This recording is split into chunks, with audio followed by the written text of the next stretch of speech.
It's Thursday night, and you know what that means. It's another edition of Strictly Sports. Hello, friends. Anthony Fleur here with you, alongside good old MF Michael Fletcher and Michael Bullock. We have a lot to get into, so let's not waste any time.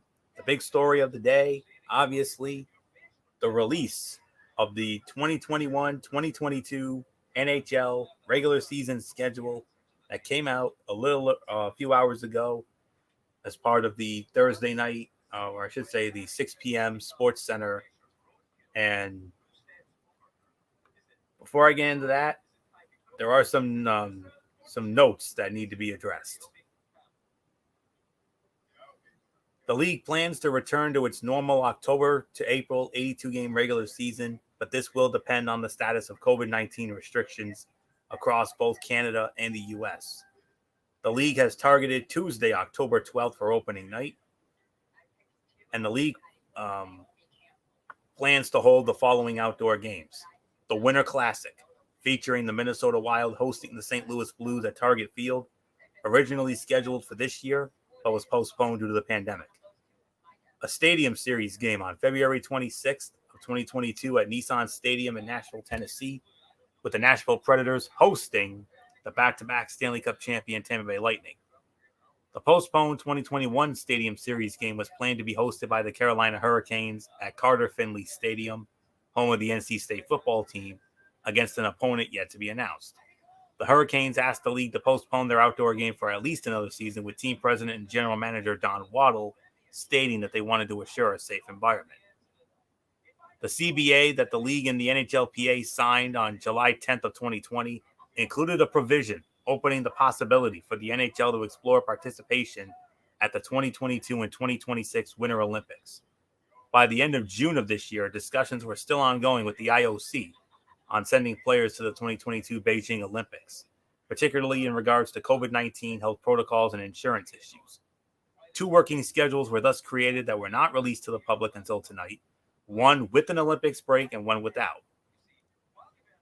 The schedule that was released today will include an Olympics break. And on June 28th, the league announced that the 2022 All-Star Game will take place at the T-Mobile Arena in Las Vegas, home of the Vegas Golden Knights. That weekend is scheduled for February 4th and 5th. During seasons when the league sends players to the Olympics, most recently in 2014, the All-Star Game is not normally held. The league cited the fact that it had not yet signed a deal with the IOC on sending players to the 2022 Beijing Olympics, so it decided to go ahead and schedule an All-Star Game anyway. The All-Star Game is planned to be the last event before the Olympic break, and players will be scheduled to fly straight to Beijing after the game. The 2021-22 season marks the first of 7-year agreements with ESPN and Turner Sports. This will be the first time that ESPN broadcasts the NHL since 2003-2004. While this is Turner's first national NHL contract and resembles the two's existing broadcast deals with the NBA, ESPN's agreement was announced on March 10th and Turner's on April 27th. With the league seeking to split the rights between multiple broadcasters, NBC Sports declined to aggressively bid on a deal in which it was asked to pay for at least the same annual rate as its previous 10-year exclusive contract. Thus, NBC ended its relationship with the NHL that began in 05-06. It also marks the first time since 1998 that the league's American television partner does not also own one of its teams. ESPN and Turner sold off their NHL teams in 2005 and 2003, respectively. ESPN's regular season coverage will feature 25 games on ABC or ESPN and 75 exclusive games streamed on ESPN Plus and Hulu. ESPN will also hold exclusive rights to the opening night games, the All-Star Game, and other quote-unquote special events. NHL.TV, the NHL's digital out-of-market package, will be discontinued in the U.S., with all out-of-market games moving to ESPN+. Turner Sports will feature up to 72 regular season games on TNT or TBS, with TNT also broadcasting the Winter Classic. Turner also may stream its games on HBO Max, and Bleacher Report will have extended highlights. Coverage of the first 3 rounds of the Stanley Cup playoffs will be split between ESPN and Turner, with each televising half of the first 2 rounds of playoff games and 1 conference final per season. Coverage of the Stanley Cup finals will alternate annually, with ABC airing it during even years, marking the first time that it will be broadcast in its entirety on American network television. and TNT televising it during odd years, marking the first time since 1994 that national coverage will be exclusively on cable television. On May 26, Turner announced that Wayne Gretzky would become the lead studio analyst, and that Kenny Albert and Eddie Olczyk would be moving from NBC to become Turner's lead broadcast team. ESPN announced their personnel on June 29th, naming Sean McDonough as lead play-by-play commentator, Steve Levy as lead studio host and occasional play-by-play, and John Butchergross, Leah Hextall, and Bob Wischusen as their other play-by-play announcers. ESPN's analysts will include Brian Boucher, Ryan Callahan, Cassie Campbell-Pascal, Chris Chelios, Rick DiPietro, Ray Ferraro, Hillary Knight, Barry Melrose, Mark Messier, AJ Miletko, and Kevin Weeks. So those are the notes that needed to be addressed. And now, ladies and gentlemen, it was announced tonight that the Tampa Bay Lightning will hold their Stanley Cup banner raising ceremony. MF, take this down so we don't forget. The Tampa Bay Lightning will hold their Stanley Cup banner raising ceremony, and the Seattle Kraken will play their first regular season game when the season opens on Tuesday, October 12th. The Lightning will raise their third championship banner and second in as many seasons before they host the Pittsburgh Penguins at Amalie Arena in the first of two games opening night. In the second game, the Seattle Kraken will begin play as the NHL's 32nd team when they visit the Vegas Golden Knights at T-Mobile Arena. The Kraken, who selected 30 players in the 2021 NHL expansion draft presented by Upper Deck on Wednesday, will play their first 5 games on the road before playing their home opener against the Vancouver Canucks at Climate Pledge Arena on October 23rd. The New York Islanders will play their first game in their new home, UBS Arena, against the Calgary Flames, but not until November 20th, after beginning the season with 13 road games to allow for the completion of construction. It is the most consecutive road games to start a season in NHL history, and the second longest stretch at any point. The Canucks had 14 straight road games from January 30th to March 10th of 2010. The Montreal Canadiens will host the Tampa Bay Lightning in a rematch of the Stanley Cup Final at Bell Center in Montreal on December 7. The schedule includes 2 outdoor games. I can now confirm it. The Minnesota Wild will host the St. Louis Blues on New Year's Day in the 2022 NHL Winter Classic at Target Field in Minneapolis, home of the MLB's Minnesota Twins, in a game originally scheduled for New Year's Day this year. The Nashville Predators will host the Tampa Bay Lightning on February 26th in the 2022 Navy Federal Credit Union NHL Stadium Series at Nissan Stadium in Nashville, home of the NFL's Tennessee Titans.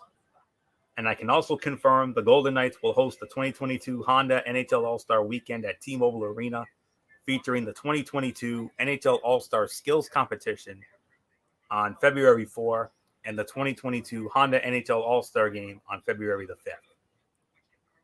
All-Star Weekend will be followed by a pause in games from February 7 to 22 if the league reaches an agreement with the NHLPA and the International Ice Hockey Federation for NHL players to participate in the 2022 Beijing Olympics.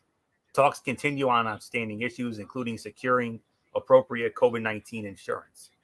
The NHL and NHLPA retain the authority to decide not to participate in the Olympics should COVID-19 conditions worsen or otherwise pose a threat to the health and safety of the players, or for any other reason that may warrant such a decision.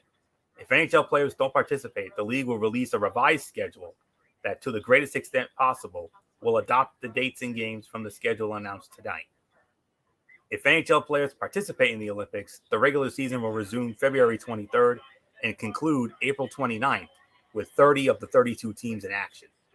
After temporarily realigning and reducing to a 56-game intra-divisional schedule this season because of COVID-19, the NHL will return to its previous schedule format, with each team playing all the others at least twice, and its previous divisional alignment with the Metropolitan Division and Atlantic Division in the Eastern Conference, and the Central Division and Pacific Division in the Western Conference.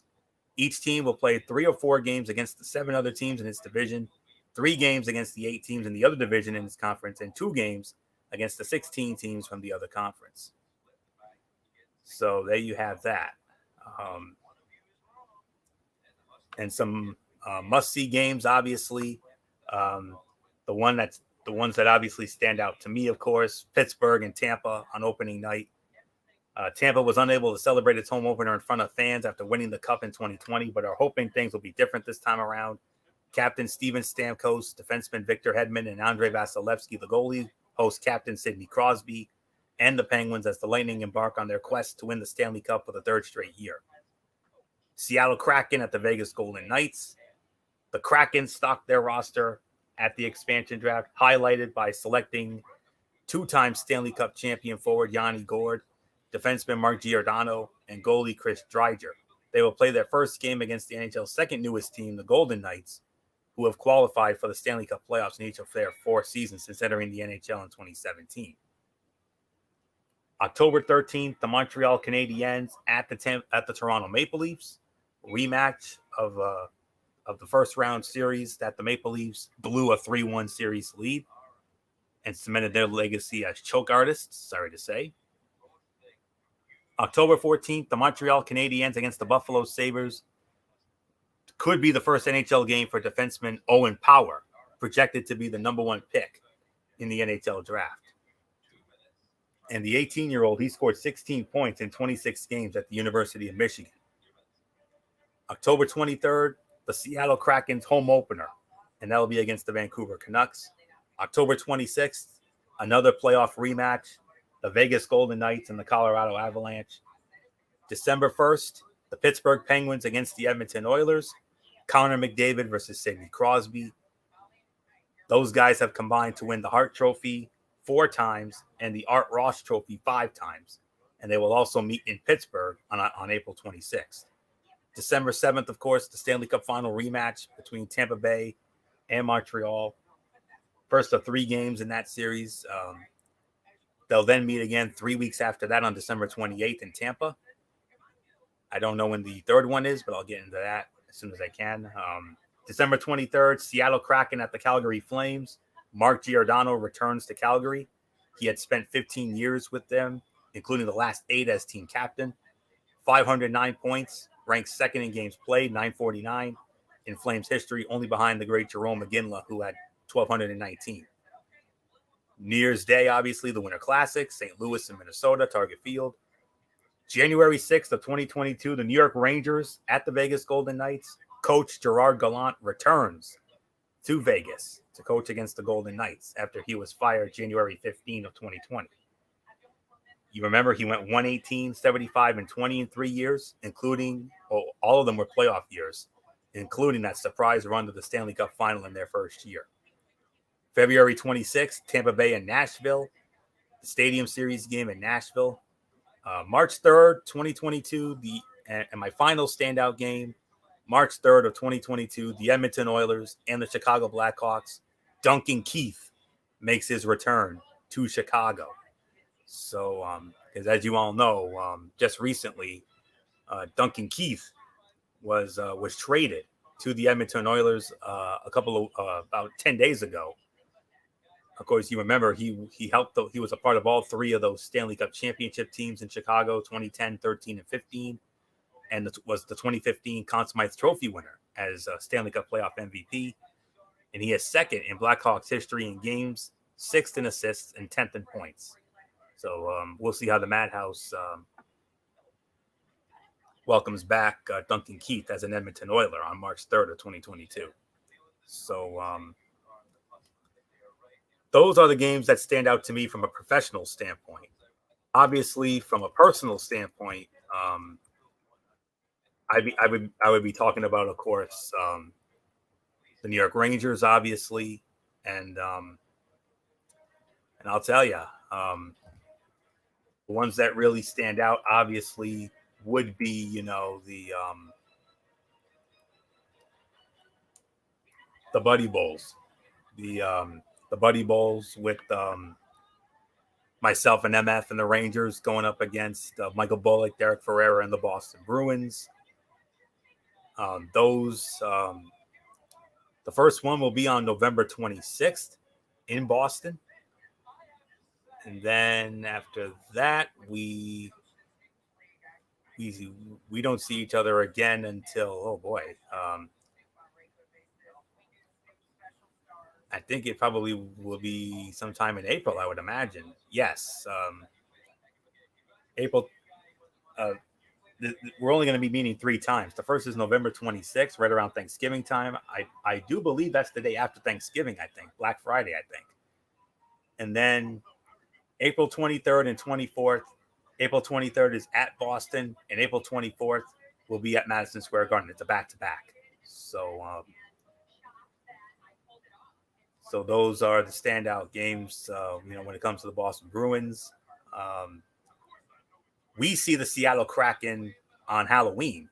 We're going to Seattle on Halloween. Happy Halloween, MF. We're going to be going to Seattle. So, and then from there, Matt Ward, Chicago Blackhawks. We have a back-to-back. December 4th at Madison Square Garden, and then December 7th at Chicago at the Madhouse. Of course, Tampa Bay Lightning, obviously. When do we see the Stanley Cup champs? Happy New Year, New Year's Eve.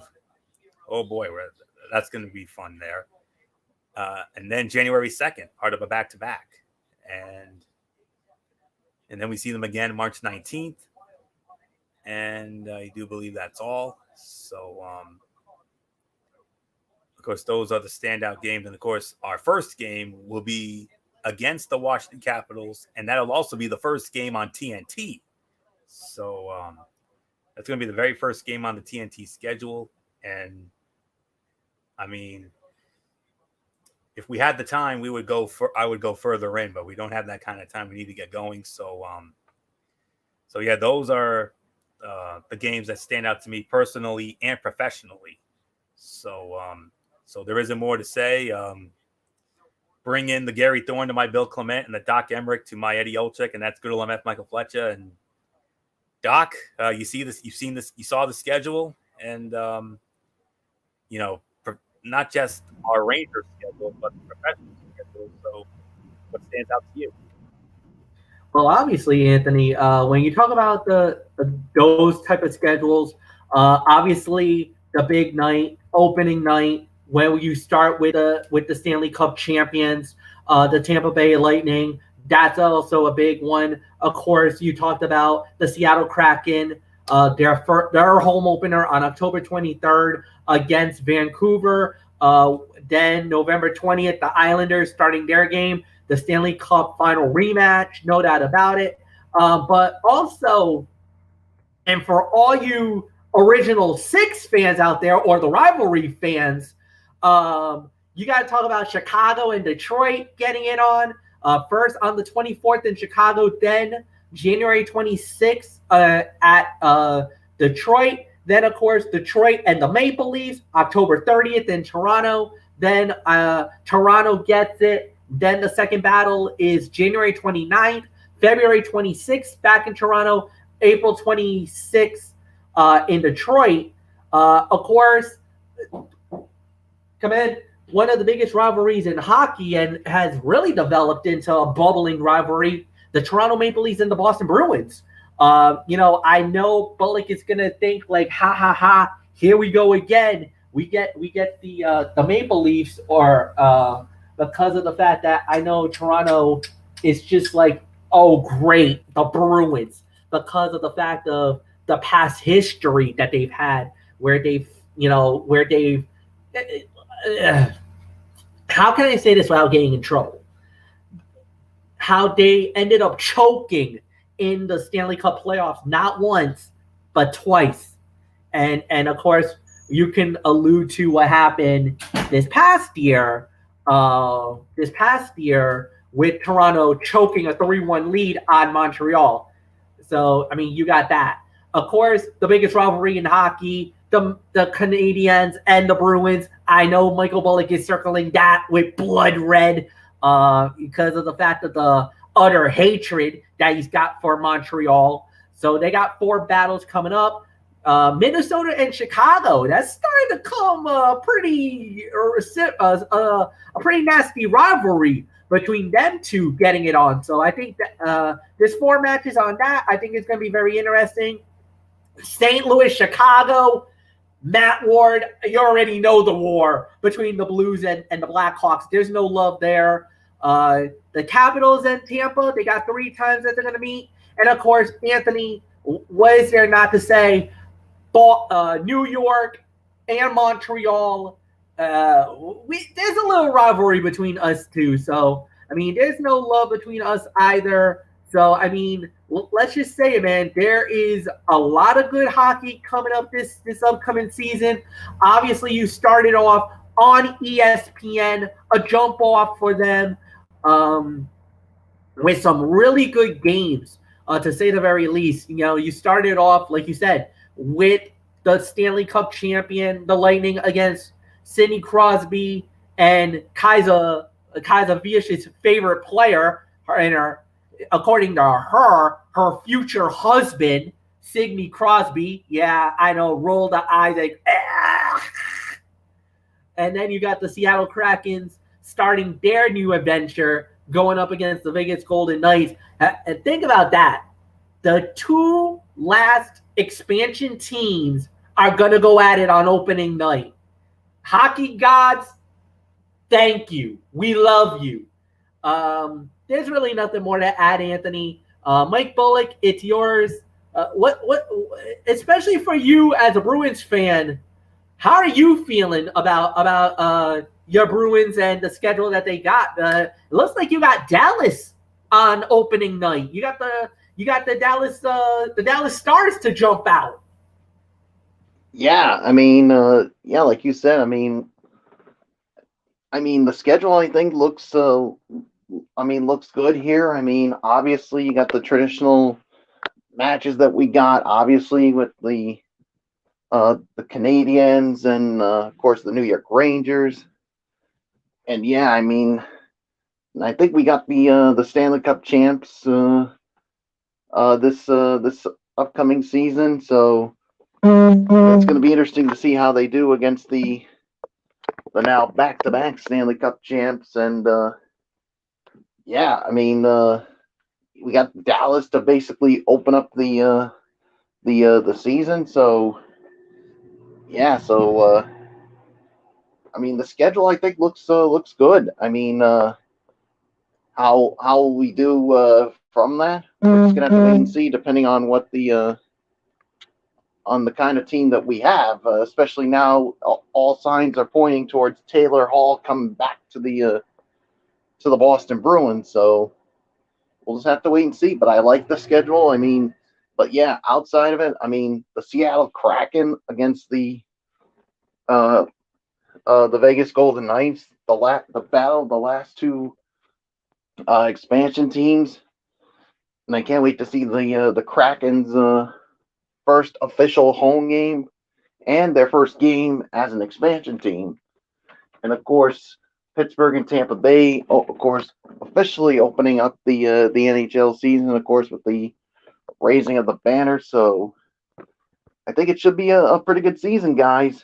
I can't wait for it to go down, and especially with the outdoor series and, of course, the traditional Winter Classic on New Year's Day. So yeah, so there's really nothing more for me to add to it. So let's move on, Florio. Behind just a moment, I just want to say quick. I'm kind of hoping for that Olympic break, because I would love to see the NHL players go back to the Olympics. Yes. Because I really feel like their hockey, when it comes to the Olympic hockey, it's better with the NHLers. Don't get me wrong. I appreciate the college guys. I think a lot of the younger guys are amazing. But trust me, the best time that we've ever had with the Olympic Games, with the Winter Olympics, has always been when we had the NHL stars on the ice. I mean, when we start in Nagano in 1998, then we did it in 2002 in Salt Lake City, 2006 in Torino, and the greatest of them all, 2010 Vancouver. because that was without a doubt, the greatest hockey competition of all time. And yes, Anthony, the gold medal game, USA and Canada, the 5-star classic, and without a doubt, probably one of the greatest games I've ever done with you when it came to that hockey.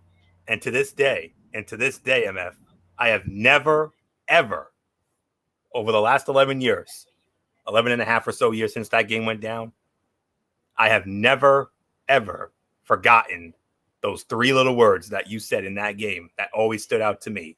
Net, bounce, scramble. I think you know where I'm going with that. You know where I'm going with that. So when Team USA tied the game, Zach Parise, the legendary, the infamous net bounce scramble that made MF lose his mind, and then Crosby with the golden goal to win it. I mean, yeah, I do hope that does happen. We really do. I mean, and if it does, MF and I will be all over that. You better believe that. So, yeah. So with that being said, let's move on now to the staying in the NHL. The Seattle Kraken, the upstart Seattle Kraken, built their roster yesterday, selecting a player from every team except the Vegas Golden Knights as part of the NHL expansion draft. Mark Giordano, former NHL All-Star, Norris Award winner, and longtime Calgary Flame team captain, was Seattle's most notable addition. Vince Dunn of the St. Louis Blues and Yanni Gourde of the Tampa Bay Lightning are also headed to Seattle and will bring valuable championship experience as they've collectively been a part of the last 3 Stanley Cup winners. Overall, Seattle selected 15 forwards, 12 defensemen, and 3 goaltenders on the night. It was required to select at least 14 forwards, 9 defensemen, and 3 goaltenders. Along with the player selections, ESPN announced the Kraken's regular season and home openers. We already talked about that. Opening night, they're at Vegas, and then their first home game against Vancouver on October 23rd. The Kraken hope their new additions will lead to as fast a start as the Golden Knights, who reached the Stanley Cup final in their inaugural season, and the Stanley Cup semifinals in 2 of the next 3.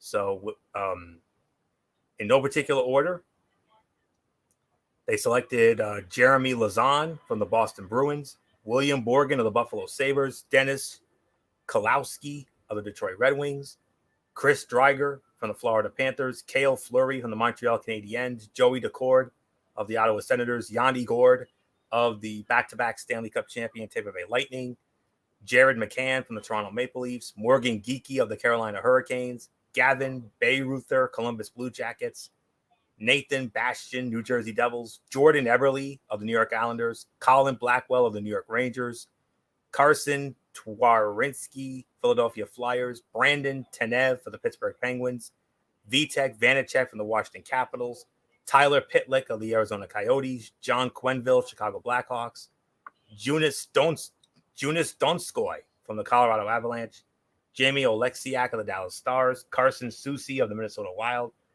Callie Yarncroc from the Nashville Predators, Vince Dunn, St. Louis Blues, Mason Appleton of the Winnipeg Jets, Hayden Fleury, Anaheim Ducks, Mark Giordano, Calgary Flames, Adam Larson, Edmonton Oilers, Curtis McDermott, Los Angeles Kings, Alexander True, San Jose Sharks, and Cole Lind from the Vancouver Canucks. So there's the list. So MF, you wanted to address it, so floor is yours. Yeah, I want to address it because of the fact that, whenever you get these big names or these teams, you wonder who are going to be the diamonds in the rough for a certain team when you come into a brand new situation. Some of these guys will not be at the full roster because, there's rumors of trades. There could be guys who get sent out, guys who will probably get cut, and there also could be guys who could end up getting where there could be a situation where some of these guys could go to the AHL or the ECHL, whatever may be. One of the guys that I really think that's gonna, some of the guys I think are gonna be really that's gonna stand out for this team, Jeremy Lauzon, Boston Bruin, great young talent. Bullock knows him really well. That was a nice pickup to get. Of course, Yanni Gord, you got the Stanley Cup champion, a 2-time Stanley Cup champion, a guy who really knows the situation, who is really gonna stand out and everything else.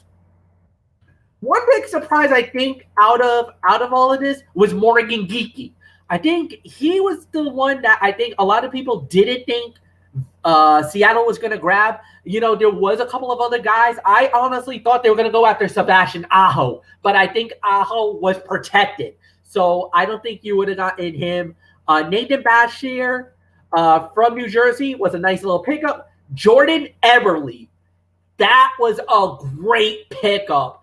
You know what? As a New York Ranger fan, I'm so glad this guy's gone. I'm so glad that this guy is gone. This guy created nightmares for the New York Rangers. Eberle was one of those pests that I really did not like. So I'm glad he's going to Seattle. Goodbye, good riddance. Connor Blackwell was a great player for the New York Rangers. I really got nothing bad to say about him. He did really well, especially when he was on that same line with Alexei Lafreniere. They worked really good together. That was a really good 1-2 combo on that third line. And I wish Connor the best of luck in Seattle, man. We thank you for your service. We thank you for your great play, and good luck in Seattle. Brandon Tanev was also another good second or third line guy. Was a diamond in the rough for the Pittsburgh Penguins. A lot of people didn't really know that very well because, of course, you know, Crosby, Malkin. You got so many good guys. He's going to be a diamond in the rough. I really think Tanev is going to be really good. Donskoy from Colorado. What a steal to get him. You could have gotten a lot of great players. There was some really good guys that was out there. Landeskog was actually unprotected. You could have gone for him, but I think it was because of the money. The money was a little too much for Seattle. That's why they didn't pull the trigger on him. Jamie Lesniak is another good steal for them. Another great guy to have on the team. You know, you also got the Fleury brothers. You got, let me see, where is he? You got Cale Fleury, and you also got Hayden Fleury. That's a nice little one. They're going to complement each other. That's going to be a nice little thing. Adam Larson, really good player in Edmonton. Was a part of that young line that they used to have with Connor McDavid, with a whole bunch of other players. That's a nice little pickup for them. And then, of course, the big one, and the man who I believe will be the first ever captain of the Seattle Krakens, Mark Giordano from the Calgary Flames. This was the big one. This was the home run hit for me.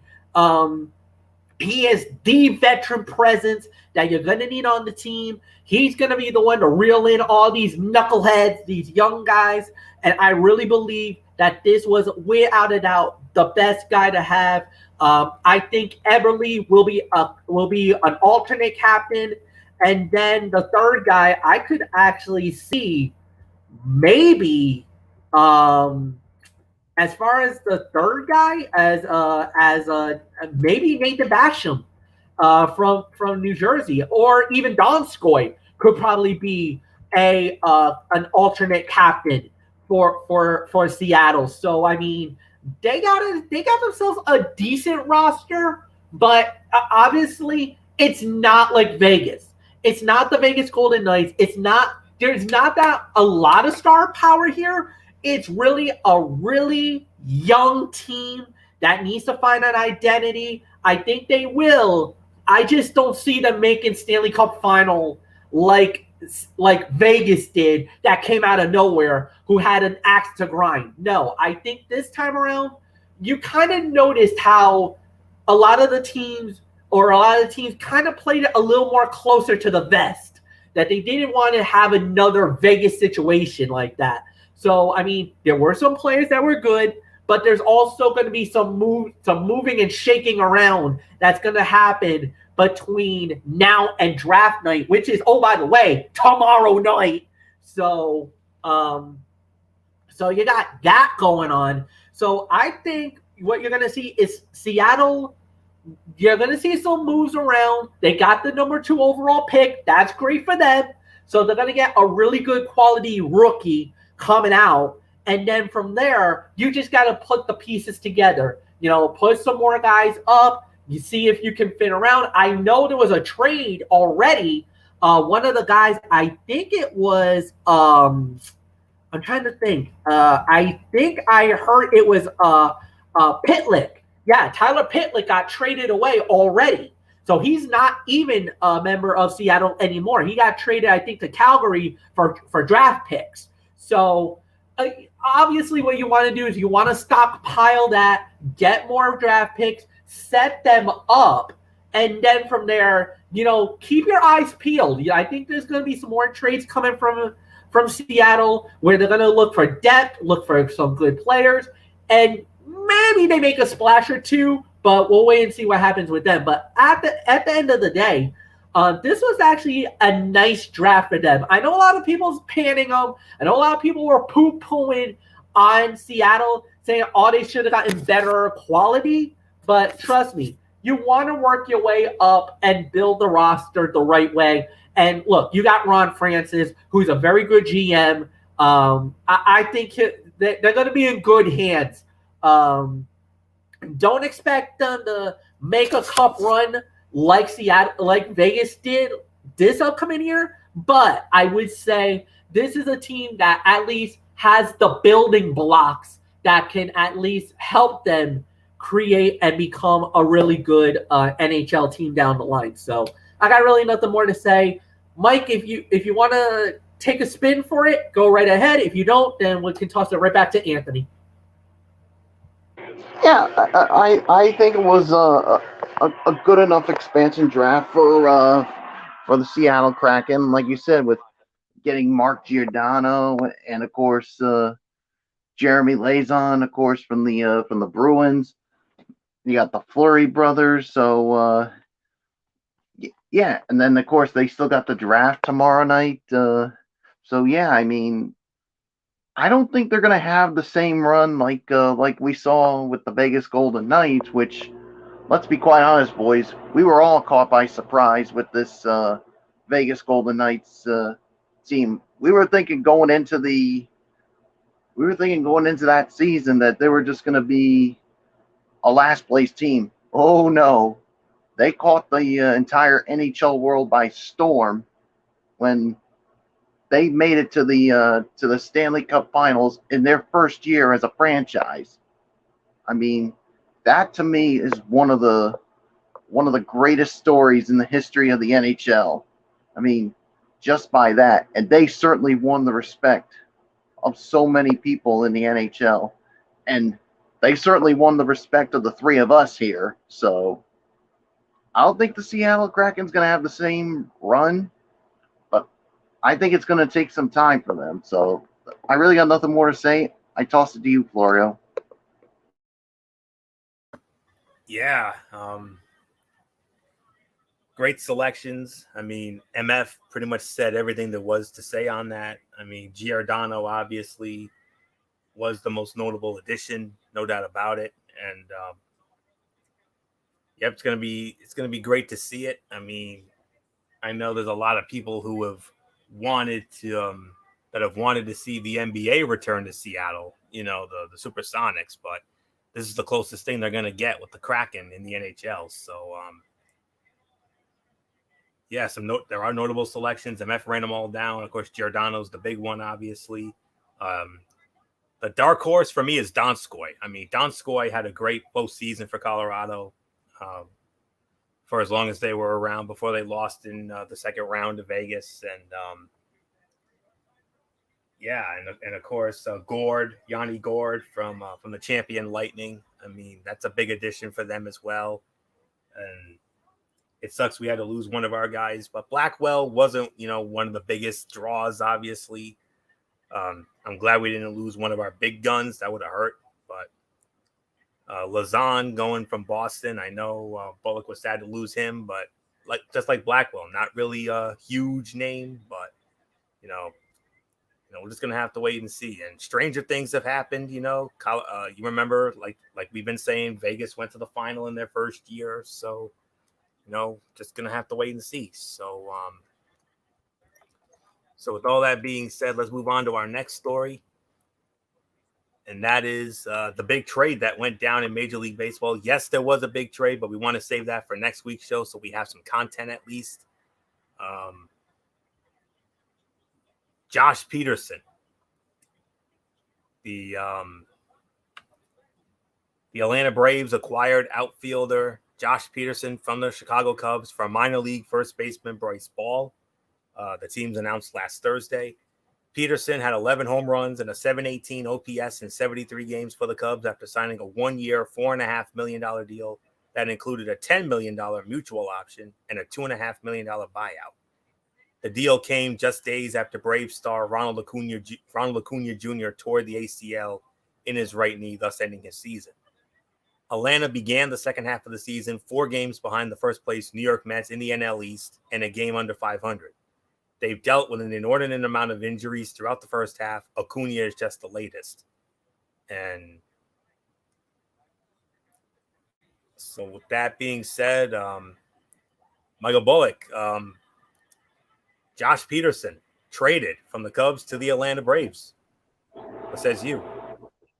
I think this is a good trade because, look, obviously they needed some help in the outfield position because of the torn ACLs suffered by Ronald Acuna Jr., who is, to me, the leader of that franchise. And for him to go down was a death blow to them, but they needed some depth, and Josh Peterson is a nice addition. He had some good years, obviously, with the Dodgers, of course, with their runs to the World Series, and yeah, so he's got some pop.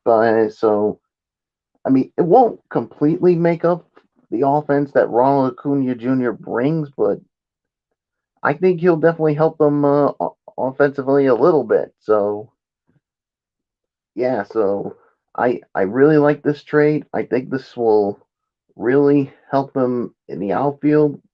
Now, whether it really contributes a lot when it comes to making up that 4-game deficit in the NL East, that remains to be seen. So, Florio, what's yours? Yeah. The Cubs are beginning to subtract from their third-place team in an attempt to retool, as half their roster is set to become free agents after this season. Ball was a 24th-round pick for the Braves in 2019 and has compiled a .377 on-base percentage over 2 seasons in the minors. Ball is a player with huge exit velocities, but with some contact problems. And Peterson is not expected to be the only player dealt from the Cubs before the trade deadline. But there is no doubt about that. A huge signing for Atlanta. They really needed it. The Acuna injury, that was the killer right there. And he won't be as dynamic as Ronald Acuna Jr., but now he'll spend the next couple of months attempting to compensate for the significant power the Braves lost when Acuna suffered a season-ending knee injury last week. They acquired for Bryce Ball.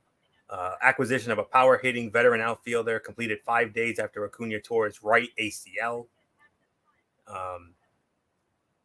Braves president of baseball operations, Alex Anthopoulos, said there are still a lot of teams out there still in the hunt and still contending.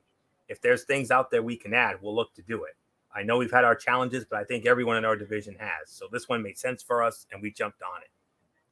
He's not necessarily a difference maker, but he's certainly much better than Ahir Adrianza or Abraham Almonte, the 2 bench pieces who likely would have needed to fill Acuna's void. Manager Snitker might choose to sit Peterson against some left-handed pitchers, but for now, he is expected to serve as the Braves' primary right fielder. He platooned throughout most of his career with the LA Dodgers.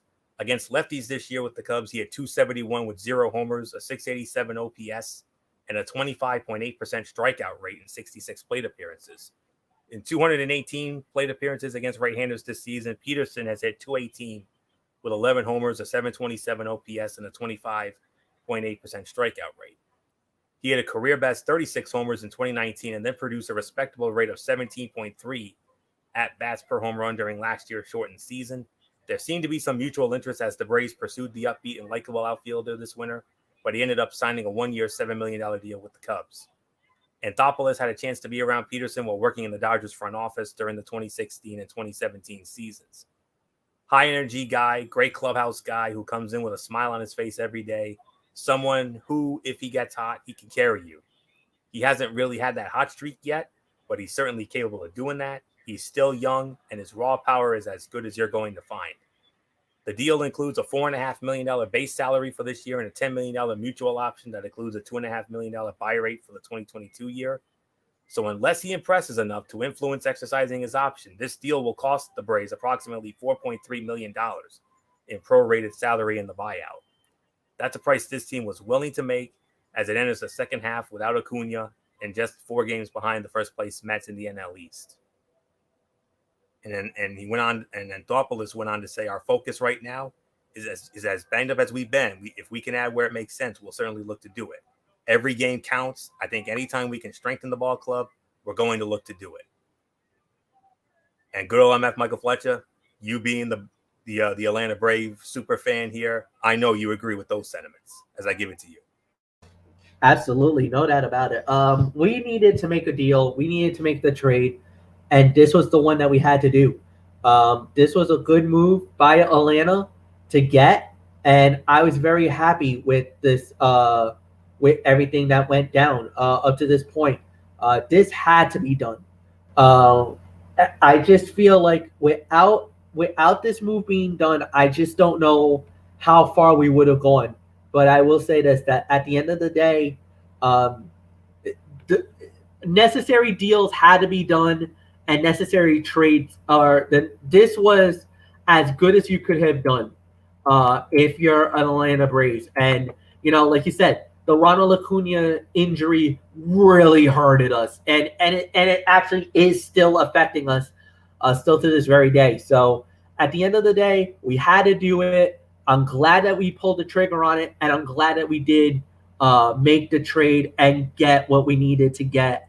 I'm happy with the way that the team's been playing lately, and there's really nothing more to add. So, Anthony, it is yours. All right, MF, get your big 3 stuff ready because in just a moment, I'm going to hand the mic back over to you, and we'll get into next to our main event, the most anticipated segment of our show that's going to be going forward when good old MF Michael Fletcher shares with us his weekly recaps of the Big 3 basketball season. We had our first week recap last week, and as soon as I get the go ahead from MF, we'll get into to week number 2. All right, I'm ready. All right, MF is ready, and I'm looking at it right now as well, MF, and I'm going to tell you right now, there's one result I'm very happy about it, and you know where I'm going with it.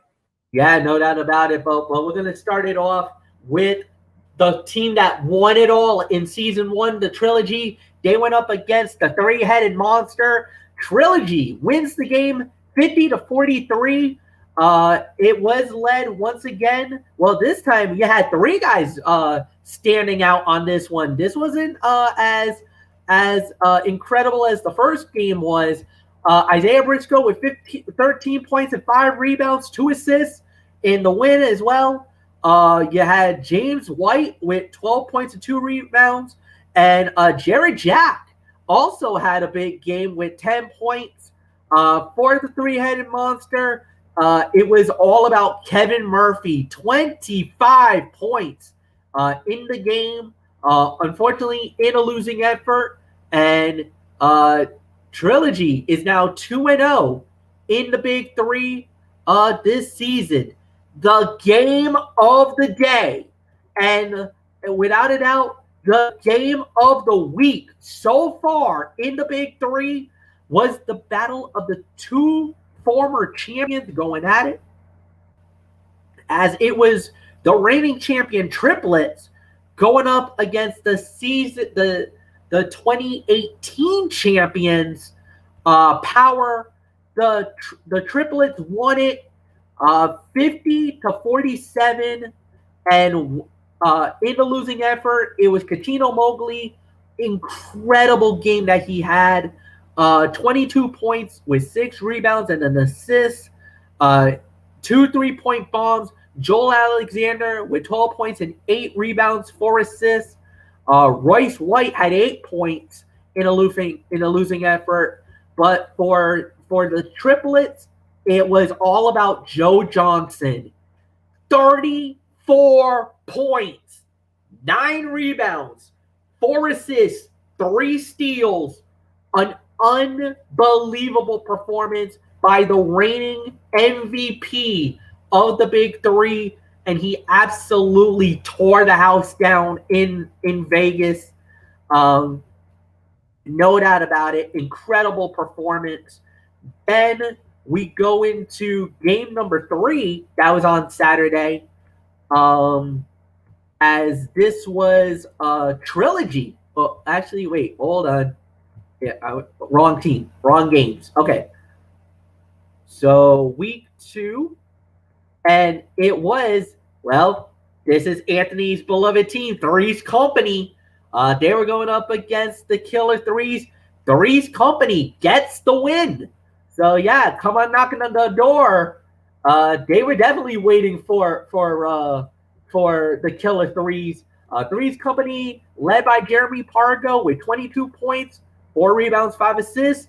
And you also had Mario Chalmers, the one-time Miami Heat, had a good game himself, 13-5 in a winning effort with Drew Gooden with 9 points. For the Killer Threes, you had Franklin Sessions with 20 points in the losing effort. Josh Powell had 10 points. And Dante Green, even though he had 6, he had 12 rebounds. But like we said, losing effort. So with that win, Three's Company now goes to 1-1 in the young season. Next up was the Sunday action on the Big Three. And with that said, that started out with Ghost Ballers. Ghost Ballers versus the Enemies. The Ghost Ballers, they are 2-0 in the young season, winning by the final score of 50-44. And with the Ghost Ballers, their high man was Mike Taylor with 25 points, 7 rebounds, 2 assists. And Chris Johnson also had a really good game with 10 points and 6 rebounds. For the Enemies in the losing effort, it was Elijah Stewart with 22 points and 7 rebounds. Isaiah Austin, the number 1 overall pick, had actually a pretty good game, pretty good stat line if you look at it. 15 points, 5 rebounds, 3 blocks, and 2 steals in the game. However, the Enemies do fall. And once again, for the second, and they now go to 1-1. Ghost Ballers at 2-0. The next game in this was Tri-State. They went up against Bivouac. Tri-State blows them out, 50-29. One of the worst beatdowns I've ever seen in the Big Three. Mason Richardson, a double-double, 20 points, 17 rebounds, 3 assists in a winning effort. Earl Clark with 12-5. And Tony Roden had 10 points. The high man for Bivouac was Josh Smith, only 12 points in the game. Like I said, this was a complete and utter whitewash. This was a wipeout. Tri-State absolutely blew them out. And then our final game for this week on the Big Three, the Ball Hogs wins it 51-42 over the Aliens. And once again, Leandro Barboza, the high man, 27 points and 3 rebounds, 5 assists in the game, hitting 4 3-pointers. Jody Meeks had a double-double, 11 points, 11 rebounds. Once and in the losing effort, Brandon Rush had 16 points and 12 rebounds, and Andre Owens had 16 points respectively. And that does it for week 2. Now, to let you guys know, this week, week 3 of the Big 3, all these games are going to be on Saturday. All games on Saturday. We're going to start off with the Ball Hogs and Power. That game will tip off at 1 o'clock. That will be on CBS. Then we also have Triplets and Trilogy. That's the marquee game for the Saturday slate. That's the what they call the Big 3 Game of the Week on CBS on the mothership. That will be tipped off right before 2 o'clock. And then for the remaining games, all remaining games will be on Thriller and Fight TV. We have Ghost Ballers versus Tri-State, the Three-Headed Monster versus Three's Company. That, Anthony, just to let you know, that game should tip off close to about 4 o'clock in the afternoon. So 4 p.m., a little after 4 on Fight TV. The game is and that will be for free, folks. So if anybody's wondering, yes, Thriller and Fight is free. So just to let you know on that. Then of course we have ourselves the Aliens and Killer Threes, and we're gonna end it with Bivouac and Enemies. That will be for week 3, and then that'll end it. So that's it, guys. That's all your setup for week 3 on the Big 3 this week. Recap of last week's action, and just as always, we'll give you the recaps of this week's games on next week's show, and then I'll preview week 4 of the Big 3. So with that said, Anthony Florio, it is all yours. All right, very good, MF. Very informative as always. I look forward to this every week, and there is one thing that I needed to correct you on. Ghost Ballers is 2-0, but Enemies dropped to 0-2. You said they were 1-1, so Enemies dropped to 0-2. That's the only thing that needed to be addressed on that. But one notable thing that that I noticed in that winning effort for Team 3's Company, Jeremy Pargo had hit 3 4-point shots. That's awesome. That's great. Yeah, those the 4-point bucket, man. That's gonna become a revolution. Especially where you got to shoot the 4-pointers, man. That's Steph Curry level if you're bombing it from that far out. Amazing. So he had 3 of those. So great effort there. So can't wait to see it all again next week. So this Saturday, all 6 games, and MF will have the recap of all those games next week right here on Strictly Sports. And also in which we will also address the huge trade that went down in Major League Baseball today. Let's just say business has picked up for the Tampa Bay Rays and then some. That's all I'm going to say on that. So we will address that huge trade next week so we can have some content here. Because we're now starting to get into that slow point of the year. I know the Olympics are coming up, and I don't know. We'll see. So we might cover some of the Olympic stuff. I might add that to the repertoire at least the first week of the competitions. And if there's anything that we can talk about, we'll get into some of the Olympic stuff. Yeah, we'll do it next week. Yeah, and I'm sure you'll probably address the stuff that you call MF. What is it that you're doing? Is it the usual track and field and the hoops? Is that it? Hoops, track and field. I also got some other stuff I'm actually working on. So yeah, I got a few things that I got coming up the pipeline. But a lot of the good stuff that comes out. Normally, track and field is always the second week of the Olympics. So that's when the real fun begins for me. But there's some gymnastics stuff that we could talk about, like Simone Biles. They are actually going out this week. And then there's some other stuff like boxing. There could be some boxing stuff I might add basketball. There's some 3-on-3 basketball competition going on this year, and then there's some other stuff that I could probably add to the repertoire. And of course, the swimming competition is always the first weekend. There's always some good stuff out of that too. All right, good to know. So so with all that being said, now let's get into our main event of the evening. We have a brand new NBA champion, and they are the Milwaukee Bucks. As I said on the winning call the other night, well, Milwaukee, after 50 years, your long wait is over. The Milwaukee Bucks are NBA champions. They had their championship parade this afternoon in Milwaukee, and well, let's run it down. Let's run it down. How it all went down for the Milwaukee Bucks. Second championship. The other was 50 years ago. In the first round, they finished as the number 3 seed in the Eastern Conference. The only 2 teams that finished better than them were the Brooklyn Nets as the 2 seed and the Philadelphia 76ers were the 1 seed.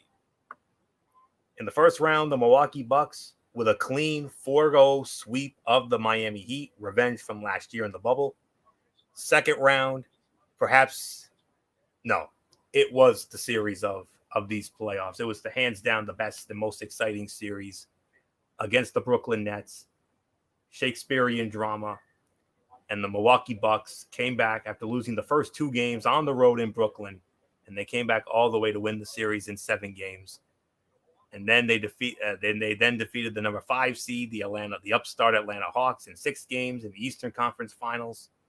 And then in these NBA Finals, a 6-game win over the number 2 seed in the Western Conference, the Phoenix Suns, to win their first title in 50 years, led by their MVP, Giannis Antetokounmpo. And boy, howdy, did they put it away in grand style.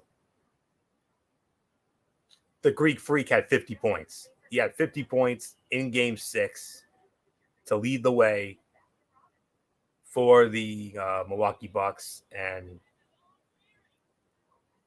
you remember the Suns won Game 1, 118-105. And then Suns won Game 2, 118-108.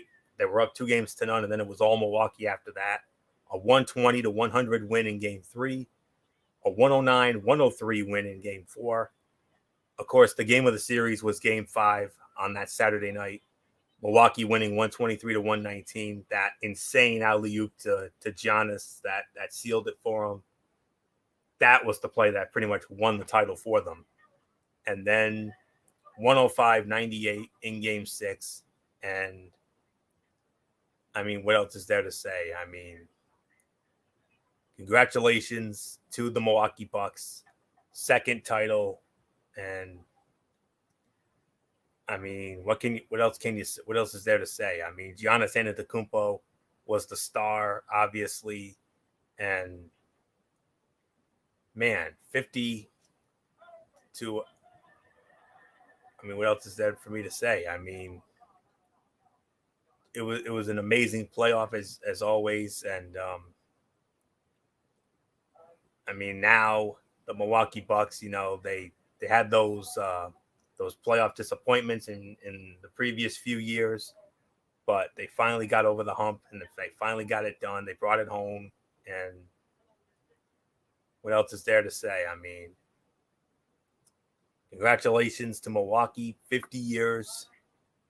Giannis Antetokounmpo, Chris Middleton, the dynamic duo who led the way for them, and congratulations to Coach Mike Budenholzer, General Manager John Horst, owners Wesley Edens and Mark Lazary.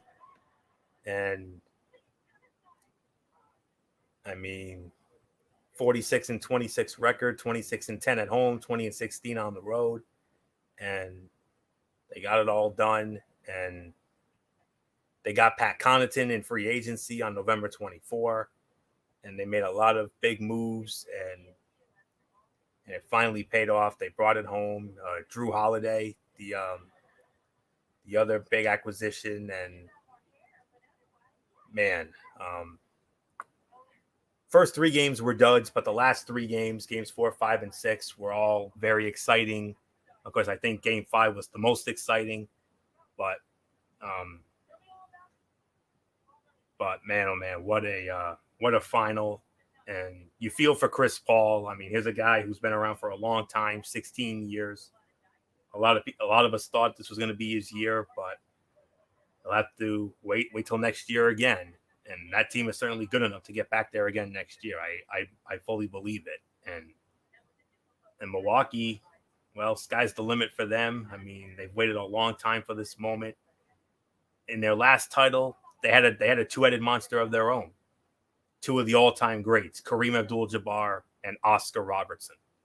Those were the 2 who spearheaded that 1971 championship, culminating in that 4-game sweep of the then Baltimore Bullets.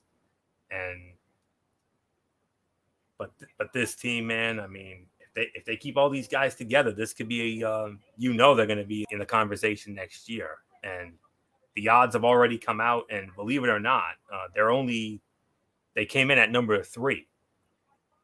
As of right now, the odds makers have penciled in the Brooklyn Nets as the early championship favorites for next year. So we'll have to wait and see if that happens. But nonetheless, Milwaukee, like I said the other night, after 50 years, your long wait is over. And it was the Greek Freak who made it all possible, averaging about 35 a game, and including that 50 that he dropped in Game 6. I mean, what can you say? So, congratulations, Milwaukee. We're all happy for you. Parade was insane.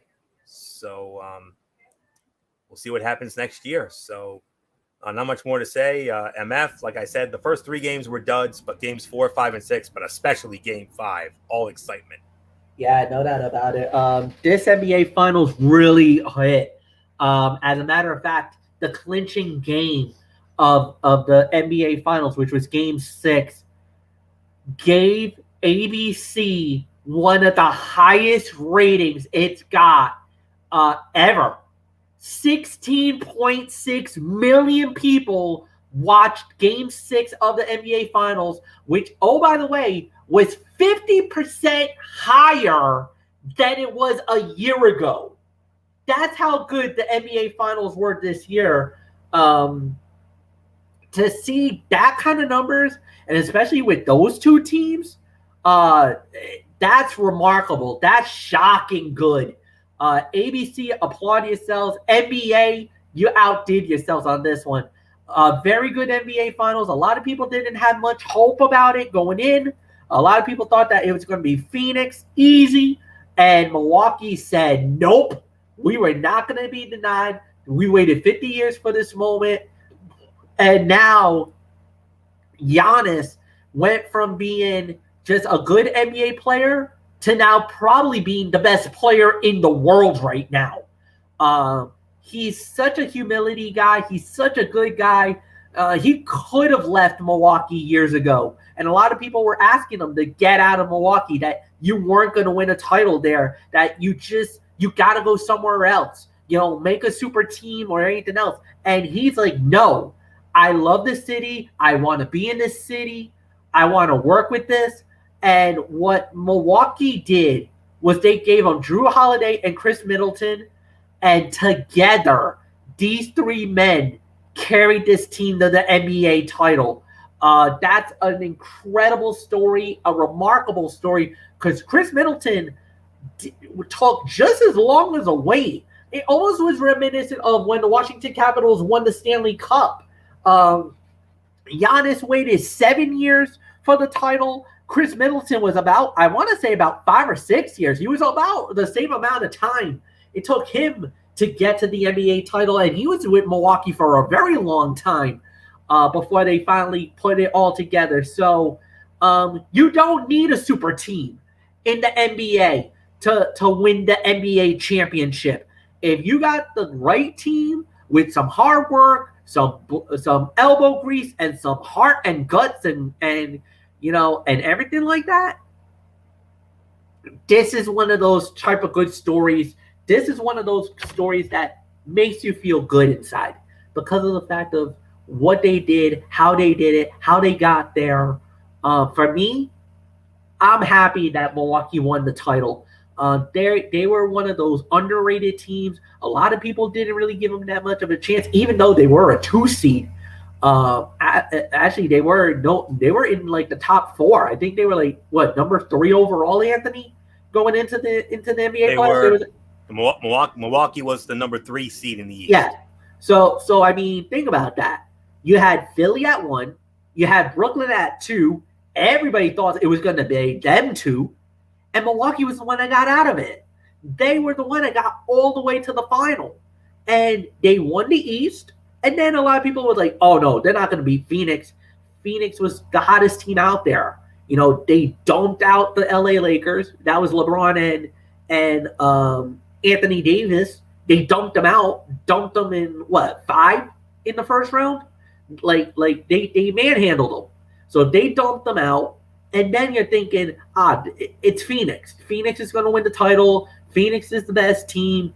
They're a team of destiny. They're going to get to the final. They're going to win it.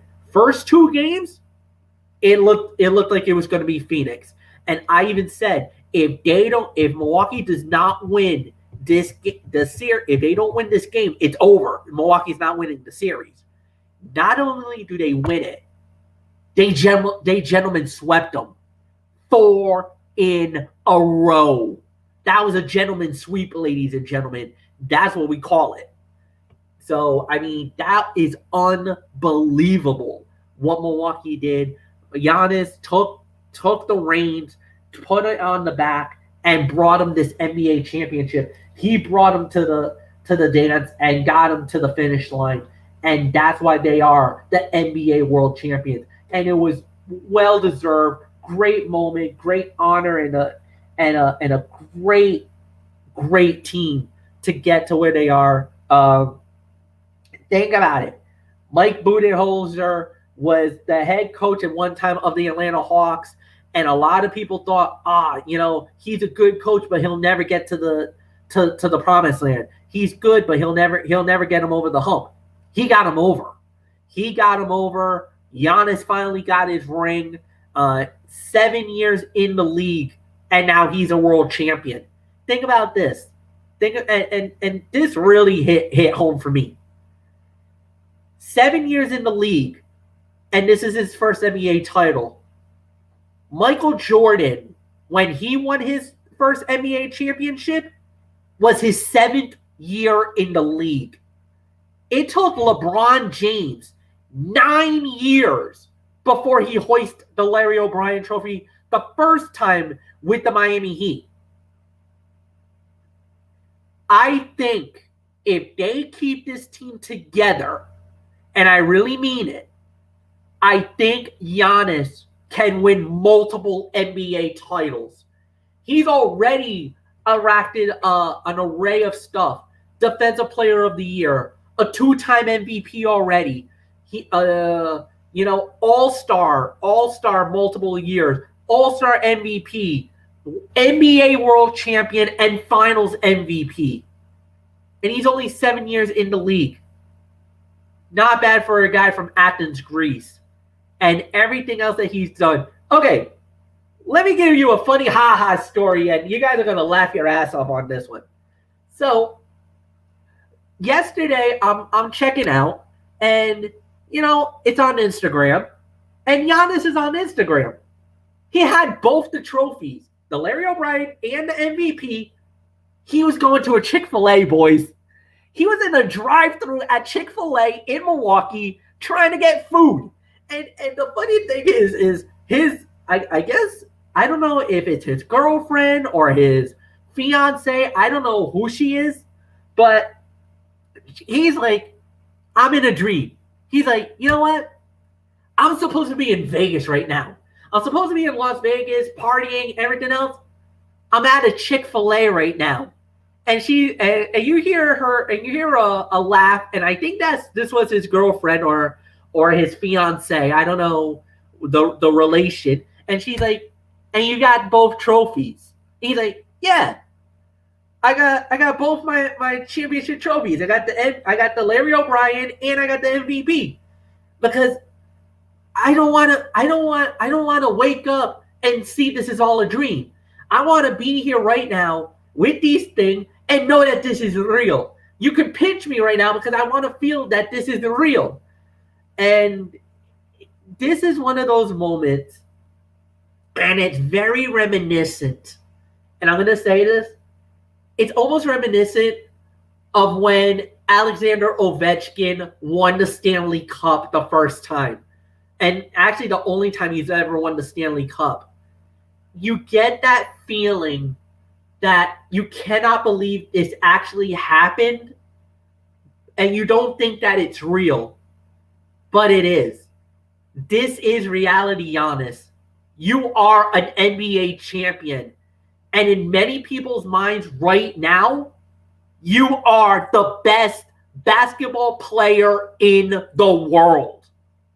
Better than LeBron, better than KD, better than any player in the league right now. You are the man.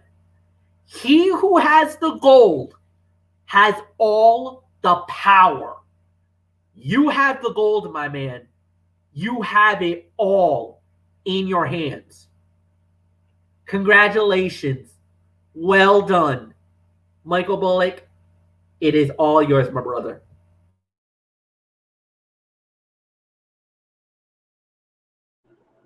Yeah, what a run by this Milwaukee Bucks team. I mean, nobody gave this team a chance going into the postseason because everybody was thinking, oh, it's the Brooklyn Nets championship to lose because of the team they have. But the Bucks went through in the first round, and then they had a date with the Nets. Not many people were giving them a chance, but the Bucks believed in themselves, and they overcame the Brooklyn Nets, got to the conference finals, and got to the NBA finals, and they bring the team's first NBA championship in 50 years, led by the Greek freak, Giannis Antetokounmpo. And of course, the other guy that's helped him out was Chris Middleton. And yeah, I mean, people thought Mike Budenholzer, I mean, he's a good coach, but not a great one. Well, he could say now that he is an NBA champion after taking it in 6 games. And of course, Giannis being named the Finals MVP, and yeah, I mean this has all come full circle for him. He came close a couple of years ago. I mean, people thought 2 years ago was his best chance, and Toronto basically took that all away. So this was his moment, and boy, howdy, he really put his stamp on it with that Game 6 performance, with that 50-point performance. And yeah, I mean, and you know what? I can't help but feel bad for Chris Paul. I mean, this guy has been around for 16 years. He finally gets to the NBA Finals, and you're thinking this is finally going to be his time. But he's going to have to wait another year. And unfortunately, guys, there's one person that really, and this is coming from WEEI, that said, you know what? I'm so happy that Chris Paul didn't win the NBA Finals. And this guy from WEEI really rubbed me the wrong way on this one. His name is Rich Keefe. I mean, he was just so happy that Chris Paul failed. I mean, look, if you don't like the guy, that's fine. I mean, but to say that you're happy he didn't win the finals, no. I just don't like that at all. I think he'll have another chance, but we'll have to wait and see. But for this moment, this is all about the Milwaukee Bucks. Congratulations to that great city. You've waited a long time for this. And now, like I said, it's all come full circle for Giannis Antetokounmpo, and I'm going on the record of saying this, and I don't care what people say. Giannis Antetokounmpo right now is the best player in the NBA. Better than LeBron, better than KD. So, yeah, congratulations, Milwaukee Bucks, NBA champions. Florio, wrap it up. And that is indeed what we are going to do. That will put the ball on this edition of Strictly Sports. We want to thank you all so very much for tuning in and listening this evening. We'll be back with you tomorrow night. MF will have it. The Cerebral Smack Talk and MF. I mean, big night. For the first time since the 25th anniversary of Monday Night Raw, Friday Night SmackDown is going to be broadcasting from 2 locations, Cleveland and Miami. But I heard that there was some sort of accident in Miami earlier, but I do believe they got it under control, so everything should be all right for tomorrow. They're going to be broadcasting from Cleveland and Miami. Huge Friday Night SmackDown, and we'll run it all down on Friday night, or tomorrow night rather, and then we'll do it again, start a new week, Ridiculously Raw, with the Monday Night Raw and my Tony's take on Impact Wrestling and 205 Live. Wednesday night, NXT, AEW Dynamite as part of Mayhem. This program next week, the big trade in Major League Baseball, and maybe we'll throw in some Olympics, and we'll figure something out with that, and we'll let MF close it out with his recap of week 3 of the Big 3 basketball, but the following week we got a show in 2 weeks. Oh boy, because it will be our annual NBA draft recap, and then MF will close that show out with his week 4 recap. So exciting things on the pipeline indeed. So over the next couple of weeks, about a month from now, we start the college football and NFL stuff. So get ready for that. So that'll do it. So until tomorrow night for the Cerebral Smack Talk over on MF's channel, Brace 95, Anthony Florio here for Grill MF, Michael Fletcher, and in spirit, Michael Bullock, Didi Woodson, and always and forever the Yankee Messiah 401, Derek Ferreira. You know the routine, everybody. Thumbs up. Talk to you later. Yeah, throw the Fortune 4 style. Bye for now, my friends. God bless. Be good to each other. Have a blessed Friday, and until tomorrow night, for the Cerebral Smack Talk you've been watching, Strictly Sports, right here on the Zone 25 on YouTube and StreamYard.com. For everybody who's been a part of this one, for now, Anthony Florio, so long. Bye, everybody. Bye.